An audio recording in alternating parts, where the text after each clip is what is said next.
thing works. Is this the great one, the People's Champion? Yes, it is. Oh my gosh, yes, it is. John Delarose. You're a real person. Yes, I am not fake. Wow. I've never actually talked to you before. This is awesome. No, we haven't. Cool. How you doing?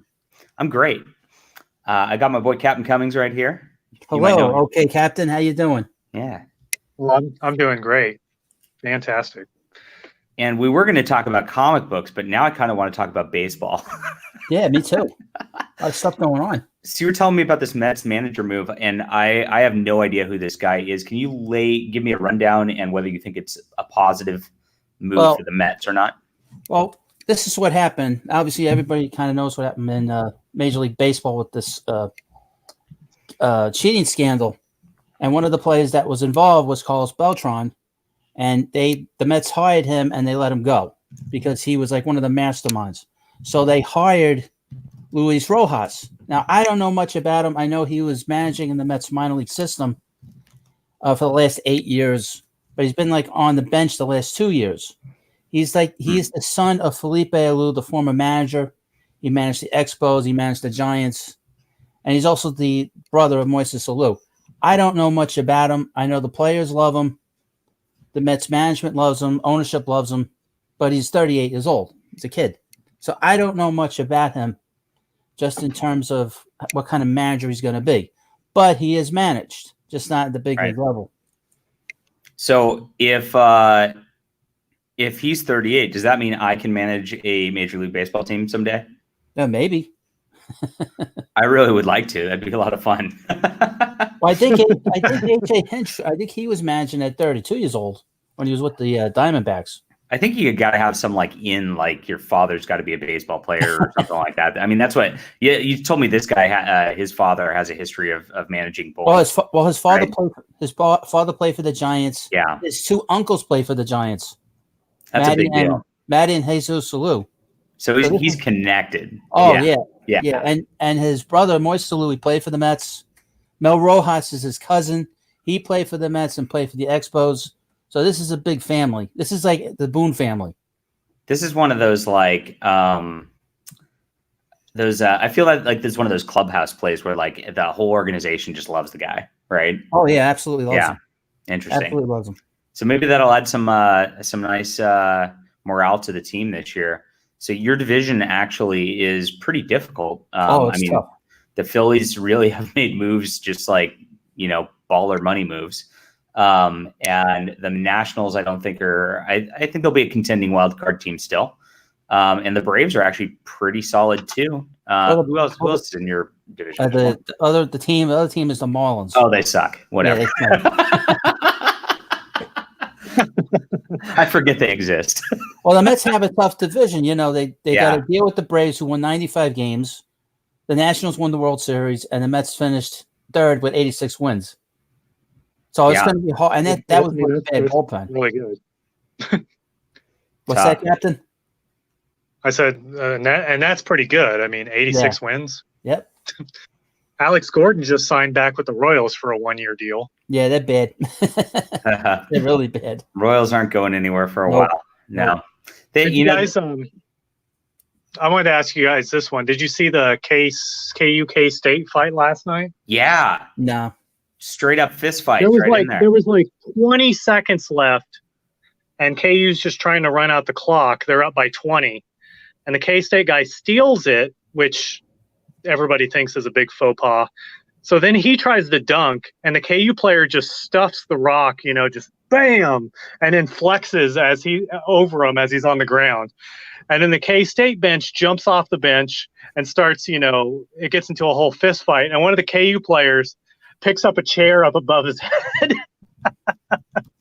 The whole thing went into pandemonium. It was just hilarious. Yeah, that was great. Just watch the highlights of that because it's always fun to watch a fist fight. It reminded me of the Bobby Knight thing where he threw the chair back in the 80s. Which time? Well, cool. All right. Everybody hit that like button and get that going. Get the comments going. We have Comic Book Hut. You're supposed to be a draw that can bring 100 people into a live stream. Well, you didn't You didn't like advertise it. I You said you know. were gonna I advertise it. got busy, so it sucked. It's we're trying to get our house ready for sale, and so That's all right. yeah, it's been interesting lately. I haven't been writing crap lately either. It's been no fun. Leo Champion says this looks like Dynamite Thor to me. Yes, and this is Dynamite Thor. So that's what I'm rolling on. I've got my double advertisement. I've got the comic book hut, and I've got my like special secret of one of the greatest comic book artists of all times is doing Dynamite Thor's cover, and I'm going to announce that. I'm not going to show the cover today, but I'm going to announce that today. So, and you guys both know who it is already, so it's no secret to you. But I'm pretty thrilled. You're not thrilled. You're quiet. We're waiting for you to announce it. I'm not going to announce it yet. I'm going to wait till more people are here. We're supposed to get 100 people. Hut's here. We're going to get 100 people in here. And I'm just going to tell people to keep the engagement going so it shows to more people until it becomes the happy spot that I have enough people that I want to announce it to. Bruce says he comes here all the time just on the slim hope that the hut will show up. Yes, I've shown up. You've shown up. I've shown up. What's going on? Yeah. Well, for me, I'm just restoring this stuff. So I've shown you a little bit of this, and we are taking these old scans of these Dynamite Thor comics and adding it. We're going to add it to our Kickstarter campaign, so you can get a nice book of these like clean, digital colored versions of the old Dynamite Thor book, in addition to my awesome story. And I don't think anybody else has been doing anything like that. So I'm pretty excited. I like innovating, doing different things. So I don't know. Is this exciting, or am I just like a nerd comic book guy? A little bit of both, I think. It's kind of nerdy. Like I like it because it's like history, and that's my like. That's your deal. Are you like going into like some library somewhere and just digging through comic books, just through loan boxes to find random stuff to go through? No, there's actually websites of public domain comics where there's people who go through and archive all of these old public domain comics, and you can get them and get them digitally all the time, and they look like the scan on the right, that page 56 there. Some of them they vary in quality. This is actually Dynamite Thor is one of the better ones. But they're taking 50-year-old comics and scanning them for everybody, so it's pretty cool. It's just all open source, or right. Let me see if I can find a website for that. It's called. It's like the Comic Book Museum or Golden Age Comics Museum. Yeah. I'll get a link here in a second. I know. I'm looking for it. I'm gonna beat you. Digital Comic Museum. Here it is. Oh, you got it. Here it is. I'll put the link down in the chat because this is a cool website.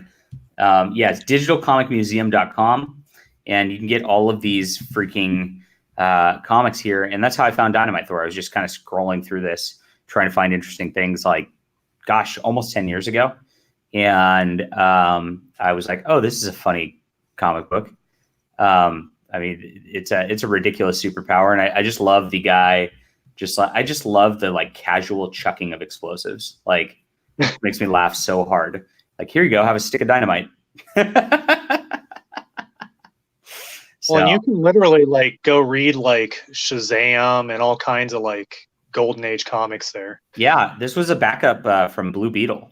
So Blue Beetle was one of the original sort of Golden Age deals, and it was published by Fox Comics. And DC scooped up the character of Blue Beetle at some point, but does not own a lot of these backup features. I don't know how these become public domain, because I think you have to. There's like rules about it, and like everything after like before 1924 or something like that is public domain by nature. But like other things can slip into public domain that are later, like this, and I don't know the rules of it. I just know that this is, so therefore I can legally do this. Yeah, it's really fantastic when you're studying history and you can like study something before World War I, because you can basically find every book like digitally at that point because of copyright. It's so cool. Yeah.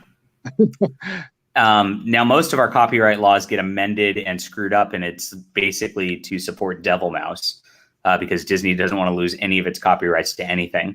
And so they manipulate our copyright and trademark system, like probably more than anybody. It's not right. I don't know. Nobody. I'd agree. You'd agree. Gosh, you guys have some point of disagreement. It's a little over my head. What are you reading these days, Hut? Well, today I went to the store, and it's really not much out there, but all the Batman books are pretty good.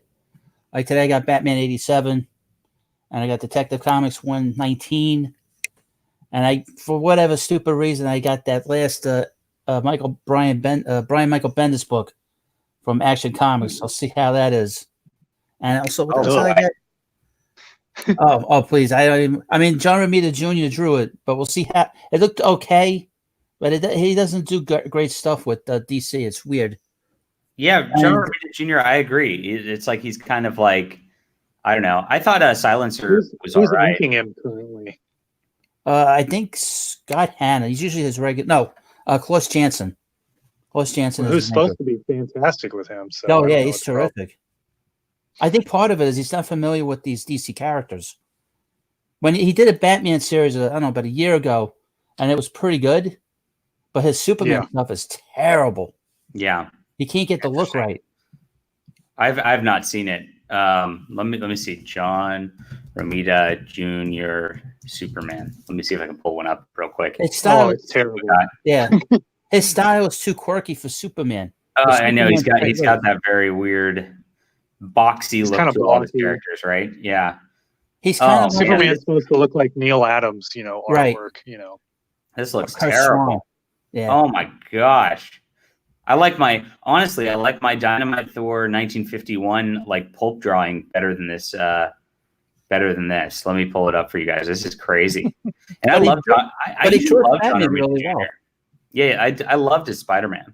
But Spider-Man kind of is quirky. So I guess that's the difference, right? So look at that. This doesn't evoke. Yeah, it's from 2012, 2013. Yeah. I just I mean, he looks like he's an enraged emo child with claws. Well, they stripped the version down. It was terrible. We had no costume, no nothing, and he was just running around with a t-shirt and jeans. Well, they've done that from time to time, and even when Straczynski came over to Superman, he kind of botched it with that, like, I'm going to make him walk around for all my issues, right? Yeah. Remember that? Yeah. And I followed Straczynski hard because I was big into Babylon 5. Did you ever watch Babylon 5? No. Ugh. Sorry. Go watch all of Babylon 5 and come back to me. All right, Cummings, have you watched Babylon 5? No. Gosh, guys. This is some of the greatest storytelling of all time, and I just feel like it's wasted on you people. I just watched the original Star Trek because I like Shatner. I do like Shatner too. Well, anyway, I came to Straczynski through that, and Straczynski did Spider-Man with John Romita Jr., and it was excellent, right? Except for the editorially mandated stories, which we know about. But beyond that, the ones that he got to do his own stories were excellent. And then he rolled over to DC because he got mad at Marvel because Marvel kept forcing these crossover events. So it's like he'd have to stop his Spider-Man run to do Civil War, and then he'd have to stop Thor to do whatever it was, and then he'd have to stop Fantastic Four. So he just like quit these books because he's like, I can't handle this. I just want to write my story, and you guys keep effing me up. And so he moved to DC. And thinking that would be better for some reason. It's like, I don't know what these guys think, but, and he got Wonder Woman and Superman after a trial run. He did a trial run of Superman called Earth One. Did you read that graphic novel? No. It was like a side continuity thing, but it's been a long time. It was a redo of Superman Origin Again sort of thing. And they put him in like, always boring. It's super honestly, boring. Superman boring. I really never want to see that again. It's like these Superman writers cannot get past anything except for his origin. Like, and this is movies, comics, whatever it is, they just love to just go back to that. And it's like, I'm so bored of seeing that over and over again. There's no need for it. There's no need for a new take on it. It's like when I was watching The Joker, and then they showed like the Batman origin at the end. It's like, it kind of works, but I don't care.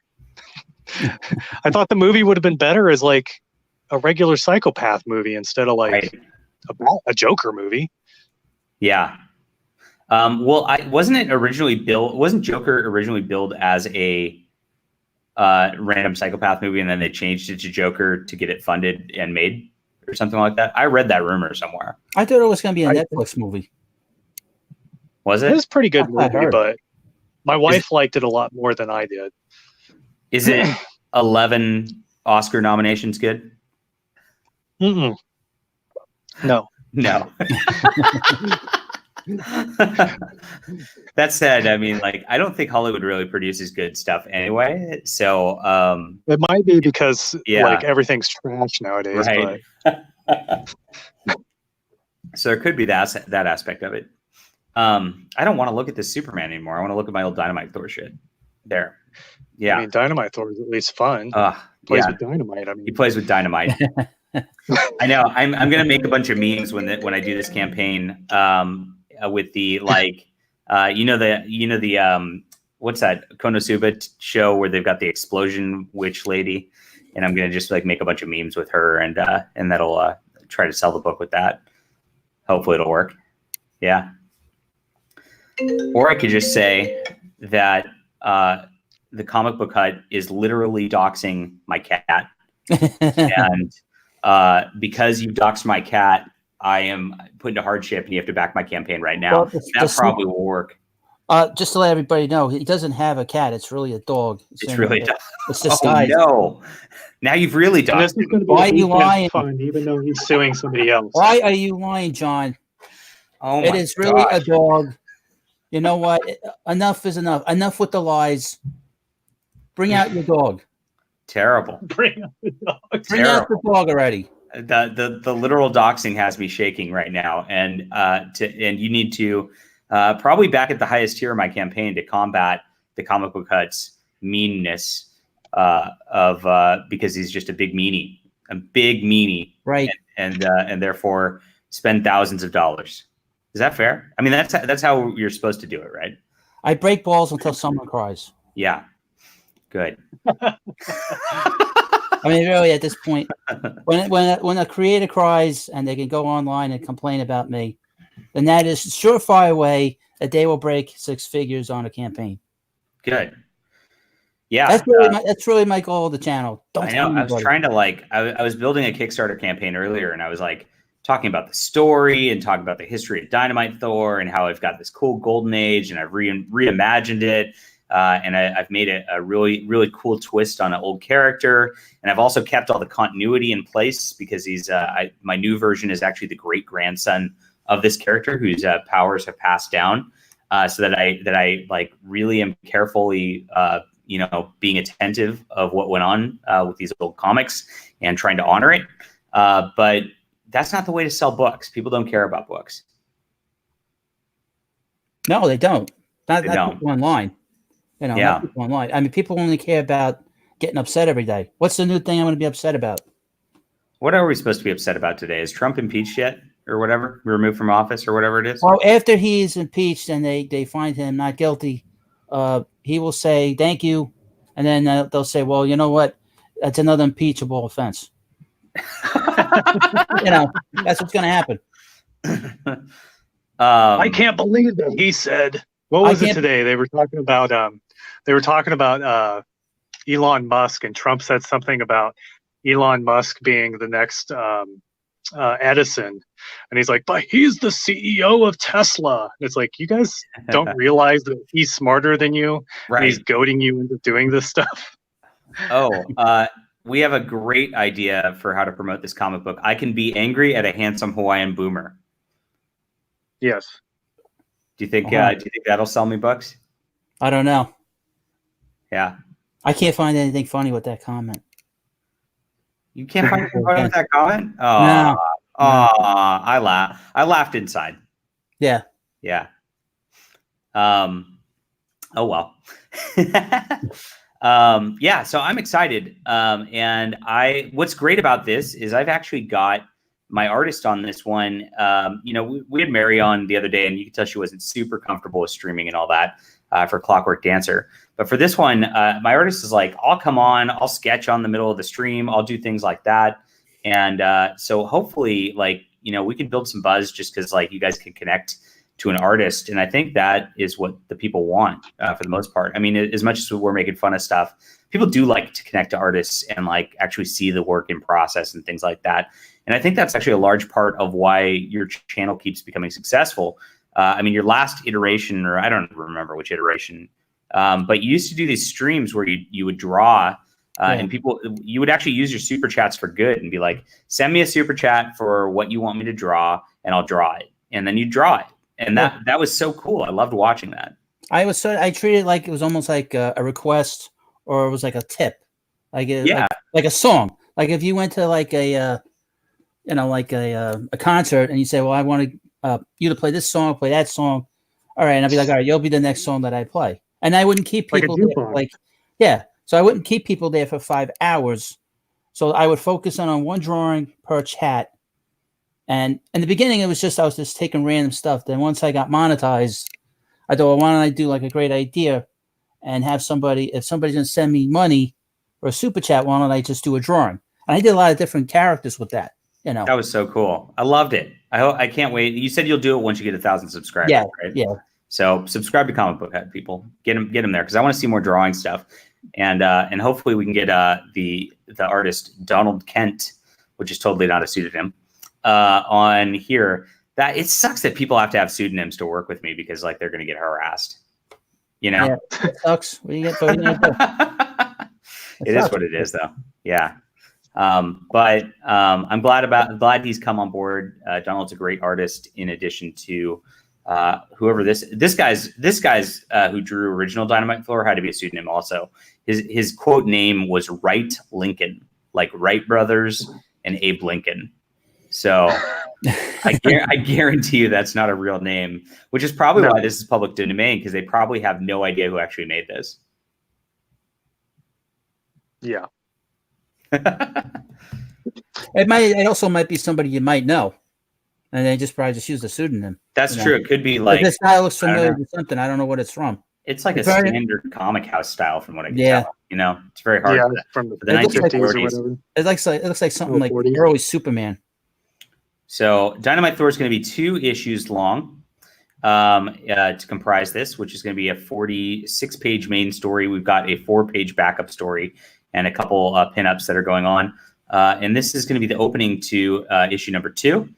We have the Al-Qadera Elementary School in northern Iraq, as you can see right here. And we have this fine gentleman of a man of no distinguishable sort of background, just a man, or a youth could be, going to this school. And he is, this is the news reporting this. It's just a man of no distinguishable nothing you can call out about him, because we're diverse. And the school was built by the great Satan. We will not have them corrupting our society. Allah Akbar. And that's how this story is going to open, and it's going to trigger some people. Oh, it absolutely will. Yeah, this is for Marvel after 9/11. Bad. Yeah, I know, right? You know who you should, you might want to talk to about getting on their channel is David Wood. Who's David Wood? He's a Christian apologist that debunks Islam. Oh, really? I'd love to go on that. That's fun. Yeah. So that's how this starts out. We get Dynamite Thor later. I don't want to go to. Oh yeah, there's an explosion, of course. Lots of explosions in this book. And I also took because I've been reading a lot of those 60s Marvel things. And you know how Stan Lee and all that would write not just be like writer, artist, whatever, but he'd add it like this, like delirious dialogue, right? So I took that to add that in here. Because I enjoyed those. I enjoy those. Like every time he goes like wondrous art by Steve Ditko, or and then he'd make fun of his letterer typically. Be like, the only letterer who was available today, Art Simek, right? think lettering back in the day would have been terrible. You had to do every single one by hand. It's awful. Oh my gosh. Terry Moore still letters his own. He does it like that. He goes over and he actually makes his little balloons and cuts them out, and then tapes them on the page, and then and then hand writes in all of his dialogue. I think Ed Pisker might do that as well. It's crazy. I'm not. I think that's crazy. I love it though. I don't know. I like that kind of artistry. When I see that sort of thing, it makes me want to support somebody more. Just because, because it's more archaic, but they're really putting their passion and quality into it. Right. If you're doing it that way, you're really going to make sure that it's perfect. Yeah. Isn't that a Russian flag in Iraq? Where's the Russian flag? I don't know. Looks like it. Might be. Yes, it is. So my artist puts in little subtle things, and I think he probably is doing that as a, I don't know, sort of call out to Russia's meddling over there. So there you go. So there's lots of stuff like that. You'll find he just puts in little Easter eggs. He put me in the comic, which is kind of annoying. I have not done that intentionally in any of my comics so far. But I end up a character in like 2 panels, and I'm like, dang it, why'd you do this? And then we've got our character Dynamite Thor, who looks kind of like Brett Kavanaugh a little bit, but blonder. And then he actually is drinking a beer, MAGA beer. I like beer, right? And so there's little subtle things like that are all in the background, which are fun. Let's see. Dynamite Thor is public domain because he's Fox Publishing. Fox went broke with no successor taking the IP. Good to know. And then somebody actually mentioned the stuff that it was in. It was Time Traveler. Also, he says public domain appearances of Dynamite Thor were in Blue Beetle 6 through 8 and Weird Comics 6 and 7. There you go. Yeah, five. He had 5 stories of the original Dynamite Thor. Very fun. We are in the middle of restoring all those so they look pretty. It'd be great. Cheyenne says she wished she could be in a comic, but I won't pay to be in one. Well, guess what? I can make that happen. And since you've been a loyal supporter, just send me a picture that via DM, and I'll make sure I throw you in the background of one of these at some point. So there you go. Now you don't have to pay for one. But buy the comic. You better buy the comic at least, or I'll be mad. Cheyenne's very nice. Yeah. So that's our deal. I'm pretty excited about this. I'm building the Kickstarter right now. I'm building the reward tiers, like a digital version, of course. And then you get the Dynamite Thor, which is the original book. And then the next tier is going to be Dynamite Thor plus Dynamite Thor Classic. I'm not going to offer Dynamite Thor Classic by itself. I'm just going to, just for backers who want to go. It's like the Ash Can. Everybody does the book plus Ash Can or whatever, right? But I'm doing book plus old Dynamite Thor. And so you'll get a print edition of that with our cleaned up art. Then I'm going to do the hardcover. Then Donald Kent says he'll actually do like sketches for people. So we're going to limit it to like 20, and you can get a sketch on the book. We're not going to do it on the cover. We're going to actually put it on the first page because I like these glossy graphic novel covers, and I don't want to mess with that. Then we're going to sell some original art. And then the next tier is going to be when you can buy all of my books together. So that's how we're going to do it, and launch mid-February. I'm just waiting till we get the bulk of the restored pages done, because that's what I've got to wait on right now. I want to be done because I don't like to have a campaign and then have things up in the air and have things not completely finished, because I've seen campaigns last a long time. Comic book, I hear you criticize some folk when they don't deliver things in a timely manner. Sometimes, not very often. Not too often. No, all the time. I've heard about people sending me letters that their dog ate their artwork, and so it's like gone forever. Yeah, I've heard that too. I've heard lizards do that too. Stan Lee did it too with early Marvel, reused a lot of Golden Age stuff. There's a reason they call me the Hispanic Stan Lee. So there's a reason they call me that. Who calls you that? You're going to. Who calls you that? They, Hut. Who's they? I want names. Look, I doxed your dog. I need to know names of these people that are saying these things about you. I haven't heard Stanley connected to you. Well, I need to advertise that, and maybe I'm going to open up every single stream with "I'm the Hispanic Stan Lee" instead of the leading Hispanic voice inside. You know what? You might be right. That's pretty good. Yeah, it's a pretty good deal. I love these little branding things. People get so pissed about them. Is the funny thing. And I don't has anybody ever like gotten really pissed at you over the Great One, the People's Champion thing? Yeah, somebody. Somebody that lives in a chalet and an abyss and a dark hole in New Jersey. Somebody actually like tried to say I was like stealing valor because I'm not actually a commissioned officer. Well, that's ridiculous. Ooh, really? Even though I clearly put my name CAP in. Yeah. Which is not how you abbreviate captain. No. I just get you confused with Captain Frugal. So. Well, he's the real captain. He's the real captain. So. All right. Do we have enough people in now that I can announce my artist? We got 18. Is that reasonable? Do people want to hear who my artist is that's going to be doing the cover for this wonderful work? One of the greatest artists of all time. Somebody amazing. Somebody nobody guessed. I put it up on as a question on Twitter earlier today, and nobody guessed it. Stop calling me, people. Jeez, don't you know I'm streaming? Of course they don't. I have a real life. All right. So I got my guesses. Rob Liefeld was the first guest. Good guess because people have seen that I've met Rob and I've always been kind to Rob. Comic Book Hut, you've not been so nice to Rob. No. So no, but I have. So it's a good guess. Are you a Liefeld fan, Captain Comics? Me? Yes. I mean, not really, but he's all right. Some gritty teeth for you. Next person asks Richard Bonk. Now, Richard Bonk is the artist of Alt Hero, and so that's why they asked that. No, not Richard. If I'm going to say I like Richard Bonk, but the greatest of all time is definitely not Richard Bonk. Come on.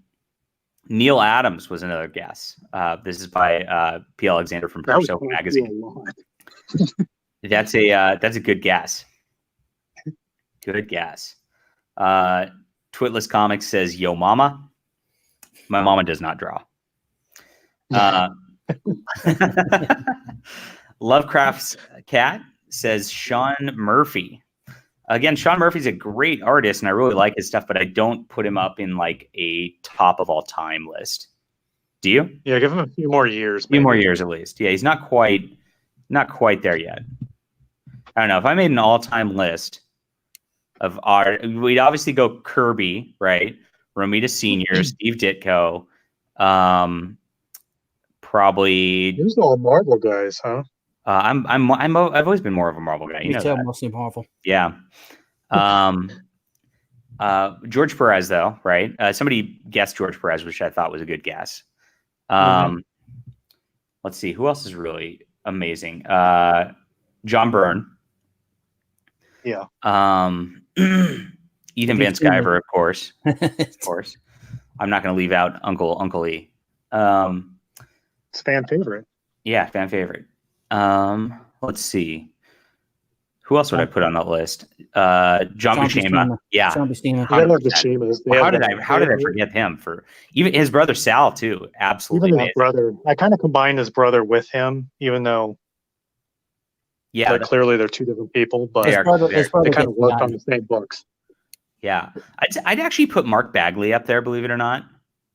I've been rereading his like 90s Spider-Man stuff, and I just love it. It's just beautiful. It's fun. You know? I like Herb Trimpe. How do you pronounce that guy's name? A lot of people hate Trimpe, but I think he's just Trimp. Trimp? Yeah. He's got a very dynamic style that just pops, and it's cartoonier than a lot of the other stuff, but I love how it pops, you know? Have you ever read his G.I. Joe stuff? No. Get the first issue. It's not cartoony.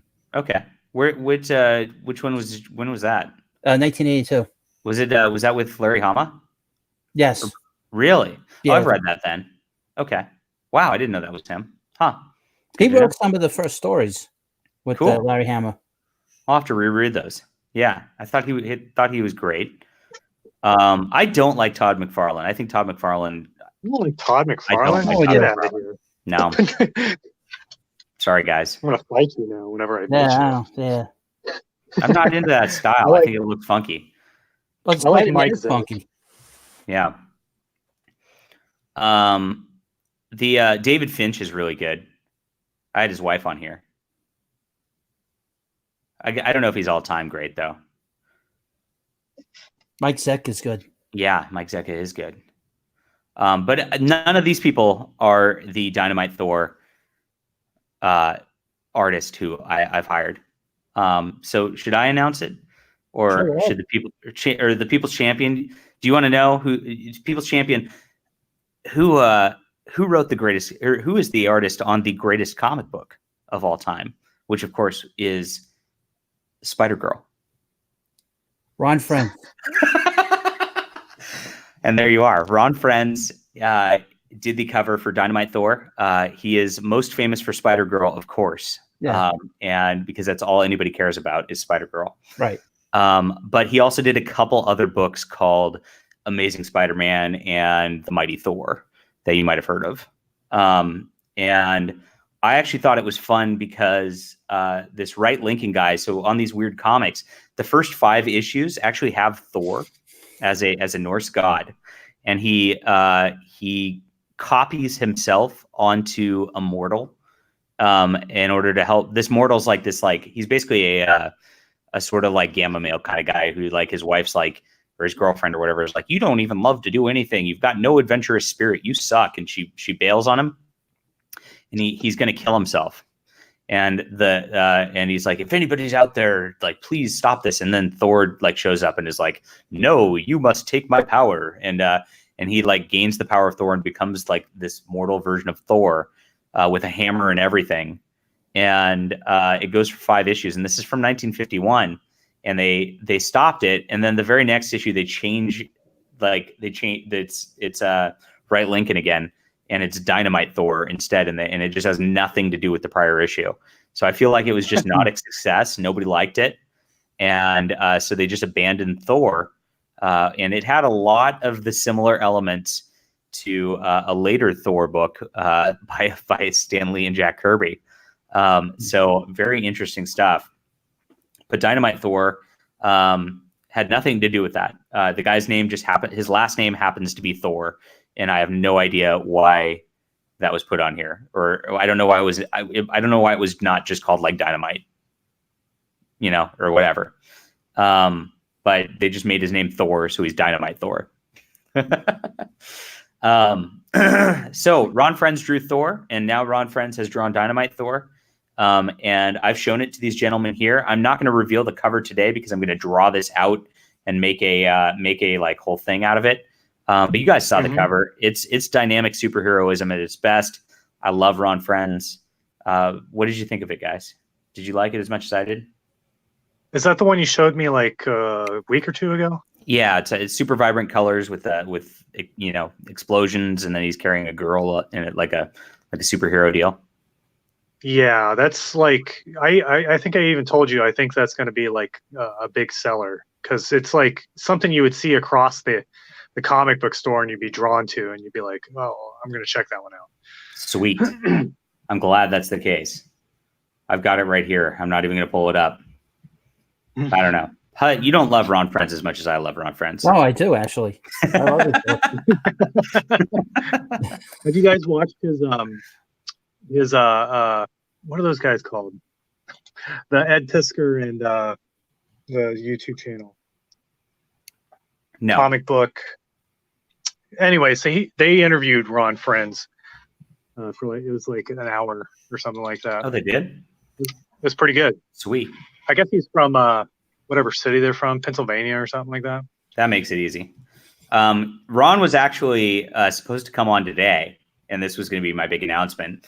And he like couldn't figure out. He's really old, guys. So he couldn't figure out the whole streaming thing, and so I invited Comic Book Hut instead.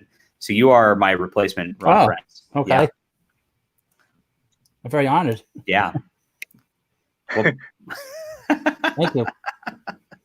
that was the deal. How do you make your channel picture blue like that? I put blue tape on the camera. Oh, really? Oh, okay.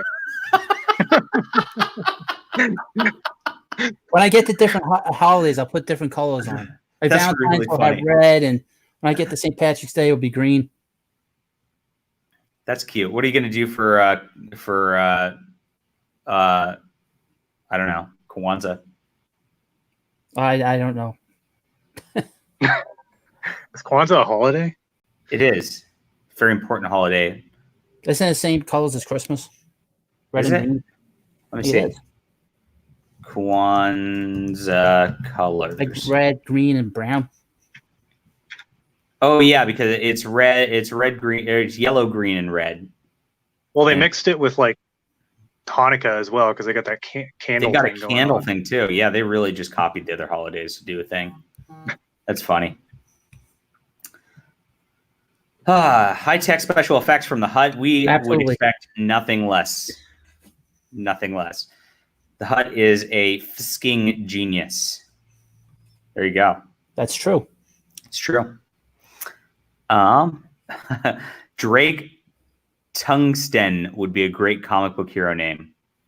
I'll throw a Drake in there, but I won't throw a Tungsten in there, I don't think.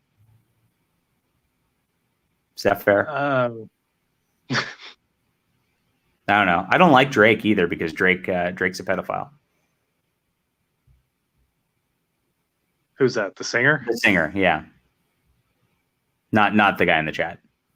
Yeah, guy in the chat's cool. Not the Sorry, guy in the chat.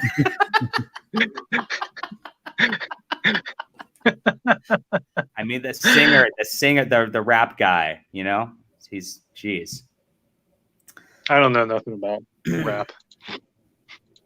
Yeah, well, he beefs with Kanye, so he's no good in my book. So, yeah. So that's our big announcement. I'm thrilled. My guests are super high energy, you can tell. Super high energy. I want to go back to Kwanzaa. You want to go back to Kwanzaa? You want to talk about Kwanzaa instead of I'm looking at these nice photo stock pictures of people just enjoying the holiday. photo pictures. I mean, there's so many people. Here we go. Here we go. Happy Kwanzaa. There we go. Look at that. Looks so festive. It does. It's kind of like this like version of Africa here actually looks pretty ominous the way they did it. It's like the gradient is just I took an Africa class and it was, I gotta admit, it was kind of depressing. Now China's buying up all of Africa. They're gonna enslave them all over again. They are. It's too late. They are. Yeah. And yeah, I know over here we're just like slavery. China does not give a flying F. China are just bad, is a bad place. So yeah, that's my thoughts on China. China, Best trade deal ever. I don't know. Isn't it amazing? I have nothing to talk about, and this was my big announcement. I did my big announcement, and now I've got nothing to talk about. I don't know what to say. What's next? What's next? Next is Dynamite Thor.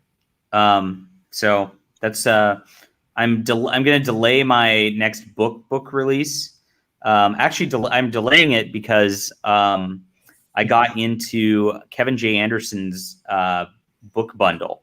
So do you guys know who Kevin J. Anderson is? No. He wrote he writes a lot of movie adaptations. So he did the book adaptation of like The Dark Knight. He did like a bunch of Star Wars book adaptations. He did some of those Star Wars extended universe novels and comic books. So that's who he is. He's got a budding publishing company that, he does his own works that are his own original stuff. And he's all over the map, science fiction, horror, etc. Great guy. And I met him in November. We got dinner with him and his beautiful wife. And I learned all about the horrors of book adaptations of movies. They actually I've talked about this before, but I'll do it again. They actually take people, like for Batman, they actually flew him into LA and then they locked him in a room and they made sure they took his cell phone, everything. And they said, here's the script. And he's like, okay, cool. Well, I'll start writing and we'll do this over the next week. And they go, no, you have 3 hours. And he's like, what? They're like, we can't let you have the script for longer than 3 hours. And this is under lock and key and blah, blah, blah, blah. And no taking pictures, no downloading, none of this. He's like, can't you just give me, I'm writing the novel. Like I need this backup info. And he's like, you don't understand. And they're like, you can take notes, but that's it. 3 hours. And he has 3 hours to like get through this script to write a book on it, right? For the movie. And he's like, he tried to plead with them. He's like, you don't understand like geeks and nerds. If I get one line wrong, like I'm going to get hundreds of emails screaming at me that I didn't match the movie and I didn't do it right, you know? And he's like, it's always that level of like kind of autism. And he did it anyway, because he had to. They paid him, I think he said they paid him $15,000 to do it. And it took him, he had to go in, read that script, and he had 10 days from that point to turn around a first draft. So that was it. So horror stories, just awful. And if you talk smack about my guests in this channel, you are going to get removed from my channel. By the way, I have zero tolerance for that. So you are done. So Zach, you're banned. Thank you. All right. But that's what Kevin J. Anderson had his experience in, and he's just like, and he got the thing is he got a reputation for doing these well, so they keep calling him back to Hollywood to do all these things, and he hates doing it because it's just awful. But it's very interesting. But he's done a lot. He's a consummate professional. He works. He puts out several books a year. Puts out a bunch of other people's books a year. And he runs this thing called Story Bundle, and he runs one every quarter, and he basically does like a theme on it. So like he does space opera, and it's all like space opera authors or whatever. Well, this next theme is steampunk, and guess what? I am the leading voice in steampunk. Not even Hispanic voice. I think I'm like the leading voice in steampunk because nobody else writes steampunk. But so I get to be in his little story bundle. And these little story bundles move thousands of units.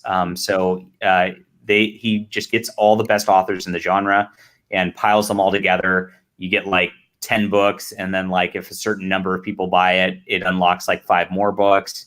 And if a certain and it goes down the line. And it's supposed to make a ton of money. He said he'd come on here and talk about it once we are live. But my book, The Steam Knight, which is set to come out. Was set to come out February 12th.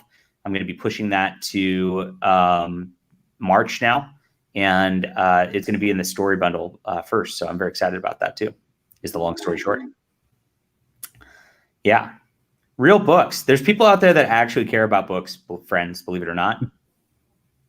Believe it or not, our little corner of the internet is not the same as everybody else's. Most people do not pay attention to anything. They don't pay attention to YouTube. They don't pay attention to Twitter. People can scream and shout at Captain Cummings all they want. And still, most people who buy books will be like, who? And that's it. Yeah. Yeah. So that's it. Someone needs to tell JDA that putting the word steam or clockwork in a title doesn't automatically make something steampunk. No, it doesn't. But I've got a pretty robust steampunk thing going on, especially in Clockwork Dancer. I mean, it's pure Victorian alt history right there. So, yeah. Did you get your Clockwork Dancer yet, Comic Book Hut? No, not yet. I should get it Friday. Sweet, awesome. Oh, you actually get a print one, or? I know. Fancy Comic Book Hut. Was I supposed to not spoil that? No, that's okay. Okay, sorry. Cool. I'm very I just excited for bought it Cameron J. because I'm lazy. Anderson.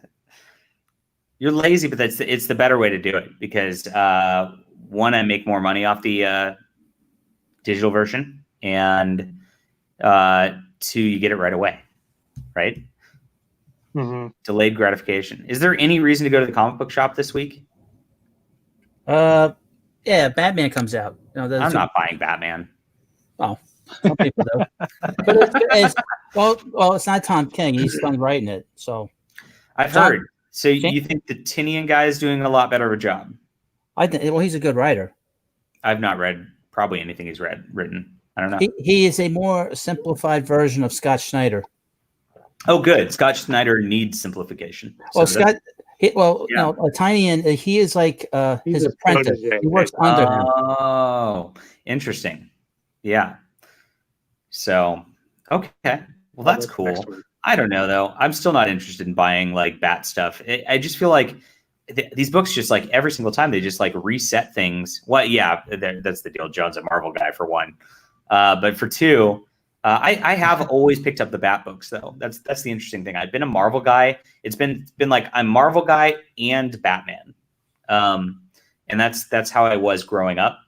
And I loved it in the '90s and all that because we got my boy Chuck, and I love Chuck Dixon's work on that. I didn't like it as much when Greg Greco was kind of doing things. I actually really liked Devin Grayson. I know a lot of people hated Devin Grayson, but I liked Devin Grayson's stuff. Do you remember Devin Grayson? No. I was more of a Marvel guy anyway. I didn't really get into DC Comics until John Byrne went over and did Superman.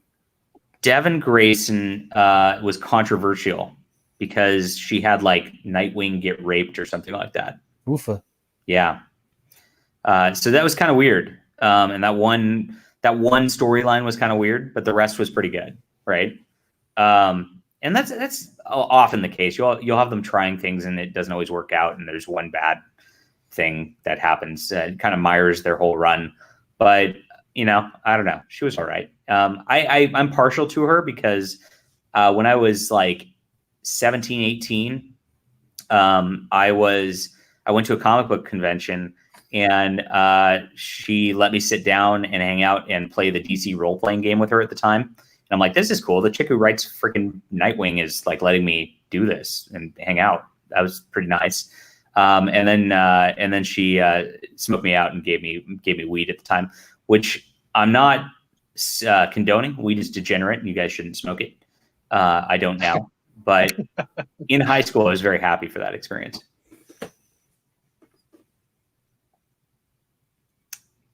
Yeah. You leave me with these awkward pauses. Jesus, guys. I mean, I'm in the military. I don't condone any sort of drug abuse or usage because it'll just lead you down to a career of desperation, and you'll fall flat on your face. You might die. I don't know. It's freaking degenerate. So there it is. I've never done any kind of drug, so good for you. I can't say that. But yeah, no, I did degenerate things, and then I stopped doing degenerate things because I was like, this is degenerate. It's that simple. If you realize things, if weed is degenerate, weed is way worse than booze, by the way. However, I've not had a drink in 21 days. So I'm down 7 pounds since stopping drinking. So think about that. But I was trying to get to this. Will there be more printed copies of Clockwork Dancer? If you go to the link, it's there. Clockwork Dancer is print on demand, and that's part of its expensiveness as a print product, is that I don't have to do a print run. Amazon prints them all for me as they're made. So if you order one, Amazon prints it for you. I never see it. All the weirdos out there, JDA doxes. I don't see any of the orders from Amazon. I have no idea who buys my books. They don't give me any sort of list. I have no idea. And that's the beauty of Amazon. So if anybody actually is concerned about that in real life, you should stop backing crowdfunds all the time, and you should buy books on Amazon. It's pretty simple. Though, of course, everything's safe with my crowdfunds, despite all the hype. the people who do this are typically the ones who are actually engaging in this behavior. So yeah, but yeah, it's there. It's always available. And that is part of my business model. My books and stories will always be available so that people can always pick them up, always get in on the first beginning issues. And I'm hoping that long-term, that snowballs into something like it has for my books. And that seems to be the strategy. I don't know. Is it a bad strategy? Seems to be a better strategy to come out with one book every couple of years and, just promote that one book over and over and over and over again. And then you have to do less work. But I kind of like doing work. So I think it's better for the soul.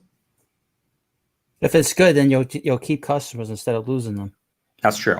And you'll get better, right? Because right. I come out with a book. I come out with a book next year. I come out with a book in 5 years. I'm just going to keep getting better at what I do as I practice it, right? And so, the more books I can come out with and get out there, I feel like it will not only just be more for people to check out because I'm doing different things, but it'll also improve my quality. You can't improve quality by writing one script a year. I actually had this conversation with Richard C. Meyer, a year and a half ago now, and I knew the script for Jawbreakers was not going to be exactly, and I'm like, okay, well, what's the deal here? And I asked the guy, I'm like, are you writing every day? And he said, no. And I'm like, if you're not writing every day, you're not taking this seriously. And that's it. So exactly. Yeah, that's it. I mean, I do that with my writing just for school, because, and my writing is like vastly gotten better. Like you read stuff that I did 4 years ago, it's like, ugh. Even though you still make fun of my writing now, but it deserves it because I'm usually you half-ass your things so bad because so for those that don't know, Captain Cummings makes me read his essays for school, and a terrible thing. Like how mean of you! Like of all the mean things people do to me on the internet, that has to be the meanest thing is to like make somebody read an essay that you're writing for school. It won't even tell me it's terrible. It just makes me laugh. And then he has these classes. They're like history of film and cinematography or something. And Captain Cummings writes these essays on like these people. This film really is a representation for minority oppression or some bullshit like that. And it's just like, oh man, it's just like I want to bang my head against the wall. I got an A. What do you want? You got an A. Well, your professor's kind of a shit lib, right? They all are. Yeah. Oh man, gosh, you would never do that to me. It's kind of the easy thing to do, though. You're like, what can I do? And you're like, there's the obvious, to get a. So yeah, usually I just run. I run your essays through Grammarly, which I mentioned. Oh, I mean, I've been using Grammarly forever. Yeah, it's pretty good because it just fixes. I actually had to give it was hilarious. I was in this one class, and the lady, she came in and just started lecturing us about how to write an essay, and I was like, "Ooh, we must have done bad." And then I looked at my score, and I got 100%. And I was like, I don't know how I got 100% because my essay sucked, but I just go, she started like singing about basic like grammar stuff. And I go, people like, if you just use Grammarly, like it fixes 85% of what you're trying to do. It really does. Yeah. It's beautiful. You still have to read it, but. You do. And I still have problems. My main problem is like actually, because I do these 100,000 word books, right? Or whatever. And I go through and I'm using Grammarly and then I fix some things and then I'll actually screw up and like make errors while I'm fixing things. And I won't see it because of that. And then Drake in the chat, not Drake the singer, but Drake in the chat goes through and tells me I have all these typos. And then I fix them after he tells me. Mm-hmm. Beautiful. There's my process. Are you ever going to make a comic book cut? If I have the time. I'm always busy. Either I'm working or I'm doing just whatever. That's true. You're usually working during my streams, which makes me sad. Yeah. So, but I guess somebody has to work. Right. Speaking of which, I have to work, and we're at the hour mark, so that's perfect. I don't like to go for longer than an hour because I get bored and I just can't sit here and do this for that long. And I don't think there's much to talk about after an hour for real anyway, for the most part. So we'll be heading off, and I guess last words, promotions, whatever. Captain Cummings, you got anything you want people to do, except for root for the Kansas City Chiefs who are going to lose? Oh, the Kansas City Chiefs. I mean, Mahomes is just putting this team on the back. I already had football expert E40 make a comment, so yeah. I mean, that's all I have. That's it. It says E40, who as we know is infallible, says the Chiefs, we're going to beat their ass. Period. They gonna get demolished. And I just, you can't state it better than that. Did you see? There's a internet rapper named Mac Dre. He did a Kansas City rap today. Mac Dre? Wait, yeah, Mac Dre's dead. No, Mac Miller. Wait a second. What the hell is that guy's name? Mac Dre's from the Bay Area. There's no way. Yeah, Mac Dre's the one that's like dead. He got shot like 10 years ago. Yeah. Mac Lethal. Wrong Mac. Okay, sorry. Wrong Mac. A lot of Macs out there. Mac Dre's the one. I don't know the exact story behind that. What's his connection? Like, I think like some gang affiliated thing with Tech Nine or something like that. Mac Dre started the hyphy movement in the Bay Area, which is of course my movement. Yeah, also. I know that. And he was killed by he was killed in Kansas City. Yeah, that's what it was. That's bizarre. So they like, it's some weird conspiracy that it had something to do with Tech Nine or something like Interesting. that. It probably did. Tech Nine's kind of weird. So that's weird though. The E40 then would be so. He's done like multiple songs with Tech Nine. They kind of both have like because E40 and Mac Dre were tied. Yeah, they do. It works well together. Comic Book Hut's like, what the hell did I just come on this stream for? No, this was fun. Let's get the Comic Book Hut some subscribes. If you have not subscribed to the Great One, the People's Champion, the Comic Book Hut, do you have a custom URL or do you not? Not yet. Oh, right, because you redid your channel. You're not monetized. Here we go. I've got the URL to subscribe to Comic Book Hut. Let's get them some subscribes so we can get them up to 1,000. So we can get. We want art streams again. That's what the people want. Yeah, me too. So there we go. He does lots of cooking videos. Lots of cooking videos. Yeah. Jay, Comic Book Hut does all the cooking videos. He really wants us to do cooking videos, and we're going to do that at some point. We're going to do a live, and Captain Cummings and I are going to make the same dish and then see how they turn out on air. That is the goal. Even though Cummings still has not agreed to this, even though I've mentioned it like 5 times now. So there we go. All right. And I think that's everything. Let's block this troll. I don't put up with trolls in my channel, so that's it. Thank you. And Dynamite Thor, the big announcement was that Ron Friends of Amazing Spider-Man and the Mighty Thor fame, one of the, one of just like Marvel's workhorse dudes, and also did Spider-Girl, is going to be doing the cover for Dynamite Thor, which is going to be launching in mid-February. So thank you for everybody for tuning in. Let everybody know that we have the best artists, we have the best writers, we have the best everything in Comicsgate, which is this is the real Comicsgate. This is real. This is it. The real deal Holyfield. Because we're about comics, and that's what we're all about, and nothing else. Well, that's not true. I'll sit here and talk about baseball if you guys let me. But most people won't let me. So cool. Okay. I got to get to work. Oh my gosh, I'm late. All right, guys. I'm ending for real. Have a great day. And remember, if you cuck, you lose.